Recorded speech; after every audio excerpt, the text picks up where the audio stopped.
میری ماں نماز میں کھڑی ہے، یہی آیت پڑھ رہی ہے فمن اللہ علیہ ووقانا عذاب السموم، کہ اللہ نے ہم پر احسان کیا، ہمیں جہنم کی آگ سے بچا لیا، اور اللہ سے دعا کر رہی ہے یا اللہ تو ہمارے اوپر احسان کر، اے اللہ تو ہمیں جہنم کی آگ سے بچا لے، اللہ تو ہم پر احسان کر، اللہ تو ہمیں جہنم کی آگ سے بچا لے۔ قاسم بن محمد کہتے ہیں کہ میں روزانہ نماز پڑھنے کے بعد فجر کی مدینے میں چکر لگاتا اور لوگوں سے مل کر کے سلام کیا کرتا تھا۔ یار آج تو ہمارے یہاں سلام بھی چہرہ دیکھ کے کرتے ہیں، عہدہ منصب اور مقام دیکھ کے کرتے ہیں۔ کہتے ہیں قاسم بن محمد کہ میں سلام کی ابتدا ام المومنین عائشہ صدیقہ رضی اللہ تعالیٰ عنہ سے کرتا تھا، اور اسی طرح کی ایک روایت عروہ بن زبیر کے تعلق سے بھی ہے۔ کہتے ہیں قاسم بن محمد کہ جیسے میں ام المومنین عائشہ صدیقہ رضی اللہ تعالی عنہ کے دروازے پر پہنچا سلام کرنے کے لیے، فَإِذَا هِيَ قَائِمَةٌ، میں دیکھتا ہوں کہ آپ کھڑی ہو کر کے نماز پڑھ رہی ہیں۔ نماز میں قرآن کی سورۃ الطور کی آیت نمبر 27 کی تلاوت کر رہی، اللہ نے کہا فَمَنَّ اللَّهُ عَلَيْنَا وَوَقَانَا عَذَابَ السَّمُومِ، کہ اللہ تعالی نے ہم پر احسان کیا اور ہمیں دردناک اور بھیانک عذاب سے بچا لیا۔ یہ آیت کریمہ ہے۔ کہتے ہیں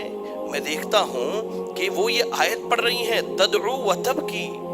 آپ پڑھ رہی ہیں اور آپ رو رہی ہیں، ترددها، یہ آیت بار بار آپ تلاوت کر رہی ہیں، فمن اللہ علینا ووقانا عذاب السموم،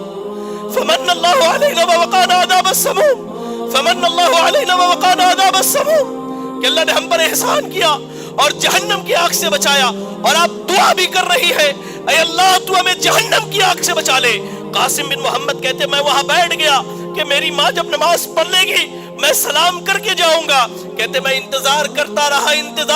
رہا یہاں تک کہ تھک کر کے میں وہاں سے اٹھا گیا، بازار سے اپنی حاجت اور ضرورت پوری کی، جب لوٹ کر کے آیا دیکھتا ہوں میری ماں نماز میں کھڑی ہے، یہی آیت پڑھ رہی ہے فمن اللہ علینا ووقانا عذاب السموم، کہ اللہ نے ہم پر احسان کیا، ہمیں جہنم کی آگ سے بچا لیا، اور اللہ سے دعا کر رہی ہے یا اللہ تو ہمارے اوپر احسان کر، اے اللہ تو ہمیں جہنم کی آگ سے بچا لے، اللہ تو ہم پر احسان کر، اللہ تو ہمیں جہنم کی آگ سے بچا لے۔ کہاں ہے ہمارے نوجوان،